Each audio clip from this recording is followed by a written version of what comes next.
Alhamdulillah rabbil alamin wassalatu wassalamu ala asyrafil anbiya'i wal mursalin wa ala alihi washabihi ajma'in. Jadi saya ambil sedikit masa sambil santai buat kerja ni.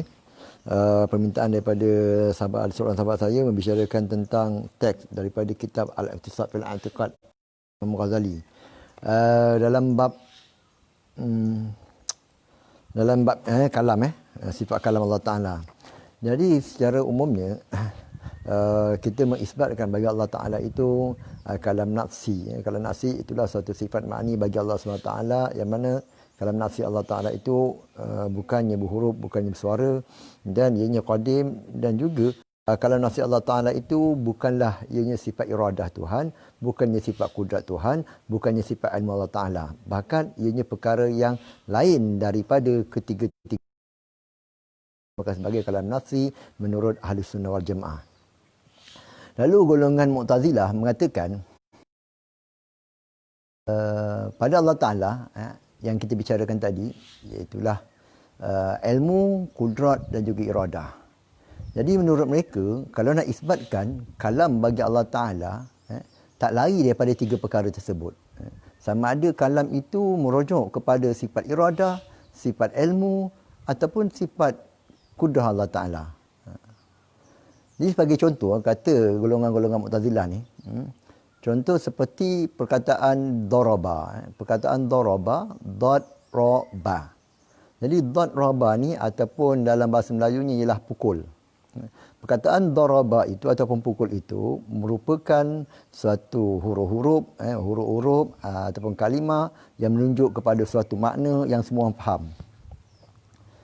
Lalunya, apabila seseorang itu ada kemampuan, seorang itu ada pengetahuan dalam diri dia ada tahu pengetahuan mengenai makna darab, makna pukul. Apa itu pukul? Sabitnya hentakan pada sesuatu juzuk yang lain. Itu makna.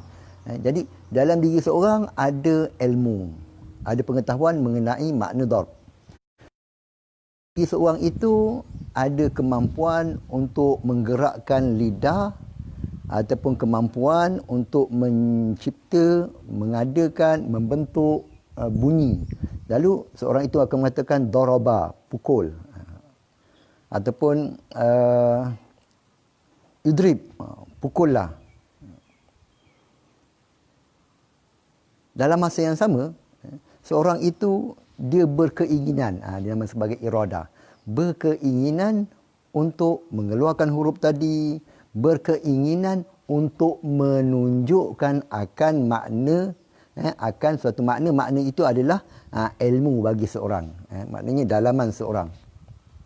Jadi kata Mu'tazilah, bila sebut saja Allah Ta'ala itu berkata-kata, bermakna, kemungkinan boleh kita katakan Tuhan inginkan, Tuhan kehendakkan, berkehendak menunjukkan apa-apa. Seperti perkataan darabah, artinya Tuhan berkehendak menunjukkan akan makna memukul. Kalau perkataan idrib bermaknanya Tuhan menunjukkan akan makna menuntut pukulan. Begitu juga kalau nahi, Tuhan berkemampuan dan Tuhan menunjukkan, Tuhan berkehendak menunjukkan akan tuntut tinggalkan perbuatan pukul dan sebagainya. Kita kiaskan lagi istikhbar dan juga khabar. Jadi kesimpulannya, golongan Mu'tazilah mengatakan bila sebut saja Allah Ta'ala itu berkata-kata, tak lepas daripada tiga perkara tadi, iradah ataupun ilmu ataupun kudrah. Lalu Imam Ghazali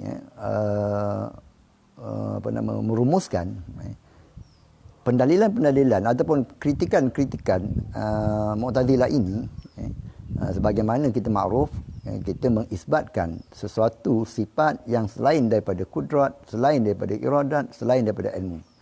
Lalu kita ambil satu contoh. Contoh, bila sebut saja makna, sama ada makna itu makna merujuk kepada amar, suruh, tegah, nahi, khabar, perkhabar, tuntut pencerahan dan sebagainya. Lalunya, kata Imam Ghazali, kita ambil satu contoh. Kita ambil satu contoh perkataan kum. Perkataan berdiri. Berdirilah. Kum, fi'il amar, kata suruhan. Kata suruhan. Pada perkataan berdirilah, perkataan berdirilah. Jadi perkataan kum ini, ia adalah huruf-huruf ataupun bunyi-bunyi yang merupakan dalil, merupakan petunjuk ataupun sebagai simbolik, simbol bagi sesuatu makna. Jadi kum itu merupakan dalil yang mana bila sebut dalil, simbol yang menunjukkan kepada madlul. Jadi dalil dilalah alal madlul. Perkataan yang menunjuk kepada makna. Jadi pukullah. Jadi perkataan pukullah menunjuk. Perkataan pukullah itu sebenarnya fungsinya apa dia? Menunjuk kepada makna. Apakah makna? Buatlah, maknanya tuntut tuntut berdiri. Talabul fi'li.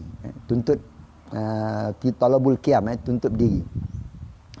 Jadi kata Imam Ghazali, perkataan kum ini dia adalah dalil, dia adalah dalil yang mana dalil bukanlah madlul, dalil bukanlah makna. Dan juga dalil itu pula, kum itu pula bukanlah, dalil itu pula bukanlah iradatul dilalah. Dalil itu bukanlah dilalah, kerana dalil, simbol ataupun dalil, dia berbeza dengan dilalah, kerana dilalah itu ialah menunjuk. Jadi perkataan kum menunjuk kepada madlulnya. Jadi kata Imam Ghazali di sini, fanaqulu qaulu sayyid li ghulamihi, sebagai contoh perkataan tuan, seorang tuan kepada hambanya, kum, kata tuan kepada hamba dia apa dia? Berdirilah. Merupakan satu lafaz yang menunjuk kepada makna. Wal makna al-madlulu alaihi fi nafsi wa kalam.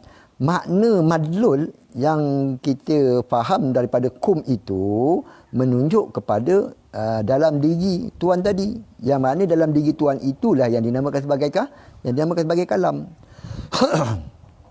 Dan walaisa zalika, dan bukanlah makna itu ataupun bukanlah kalam itu syai'an ma zakartumuhu, bukanlah sebagaimana kamu wahai golongan-golongan Mu'tazilah mengatakan kalam itu merujuk kepada kudrah, bukannya merujuk kepada irada, bukannya merujuk kepada ilmu. Lalu wala hajata ila al-itnabi fi taqsimat wa innama bitawahumi raddihi ma arada ila al-amri aw ila iradati dilalah. Tapi kata Imam Ghazali, tak perlulah kami nak memperbanyakkan pembagian-pembagian kalam, yang mana kalam itu ada amar, nahi, lagi apa, ada khabar, istikhbar dan sebagainya. Wa inna ma bitawahmi, kami memfokuskan apa yang kamu wahamkan, sebab itulah kamu ratkan, yang mana kamu maksudkan kalam itu merujuk kepada al-amr au ila iradati dilalah. Maknanya kesimpulannya, kamu nak maksudkan, kamu nak tujukan kalam itu merujuk kepada amr. Amr artinya talabul fi'li, tuntut buat, ataupun menunjuk kepada iradati dilalah, ataupun menunjuk kepada iradati dilalah, kehendak menunjuk. Jadi antara al-amr, dilalatul amr dan juga iradati dilalah ni, senang katanya secara umum, secara senang fahamnya, iradati dilalah lebih umum daripada iradati dilalatul amri. Kerana dilalatul amri itu, iradatu dilalatul amri artinya tuntut, tunjuk, suruh buat. Kalau iradatu dilalah, kehendak menunjuk. Sekali lagi, sama ada merujuk kepada tuntut, iradatu dilalatil amri, ataupun tuntut menunjuk. Sama ada menunjuk kepada apa dia? Tuntut menunjuk, suruh buat, ataupun tuntut apa nama iradah tu kehendak, minta maaf. Susah nak terjemah Melayu Sekali lagi. Jadi kesimpulannya apa yang Mu'tazilah kritik itu merujuk sama ada, nak ringkaskan, merujuk kepada iradati dilalatil amri, iaitu tuntut, tunjuk, suruh buat. Salah terjemah iradatu dilalatil amri artinya kehendak, kehendak menunjuk, suruh buat, ataupun kehendak menunjuk. Jadinya secara ringkasnya, kalam, kalau kamu nak katakan yang dimasukkan dengan kalam itu merujuk kepada apa dia? Kehendak, iradah, kehendak menunjukkan, suruh buat, ataupun kalam itu merujuk kepada kehendak menunjuk. Jadi kehendak menunjuk ini lebih umum daripada kehendak menunjuk, suruh buat. Lalu kata Imam Ghazali, wa muhalu ay yuqala innahu iradatu dilalah. Dan mustahillah kalam itu merujuk kepada iradatu dilalah, artinya hendak menunjuk. Hendak menunjuk. Jadi kalam itu tak bolehlah kita katakan dianya merujuk kepada berkehendak menunjuk. Kenapa? Kerana li'anna dilalata, kerana bahawasanya dilalah ataupun menunjuk itu tastad'i madlulan, mestilah adanya madlul. Dan madlul pula, wal madlulu ghairud dalil, sedangkan madlul itu bukanlah dalil. Dan juga madlul itu wa ghairu iradati dilalah, dan madlul itu juga bukannya berkehendak menunjuk. Jadi apabila orang mengatakan Zaid telah datang, tu perkataan dia, Zaid telah datang. Jadi perkataan Zaid telah datang itu adalah dalil, dalil menunjuk kepada makna, makna menunjuk kepada madlul. Jadi dalil perkataan Zaid telah datang itu dalil. Perkataan ini menunjuk, itu dilalah, menunjuk kepada makna. Apa itu makna? Makna sesuatu yang dalaman kita, iaitulah sabit datangnya Zaid, sabit datangnya bagi Zaid. Itu yang ada dalam diri kita. Lalu kata Imam Ghazali, madlul itu bukanlah perkataan Zaid telah datang, wa ghairu iradati dilalah, dan madlul itu pula bukannya merujuk kepada kehendak, berkehendak menunjuk.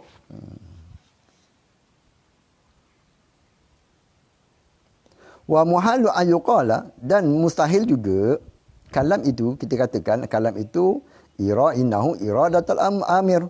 Tak boleh juga kita katakan kalam itu ialah kehendak orang yang menyuruh. Seperti apa? Perkataan kum tadi, berdirilah. Seorang tuan berkata kepada hamba dia, berdirilah, kum.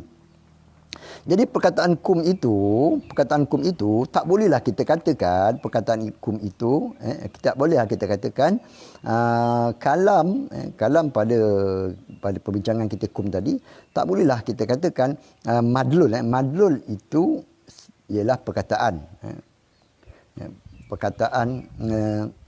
Tak bolehlah kita katakan berdiri, perkataan berdirilah.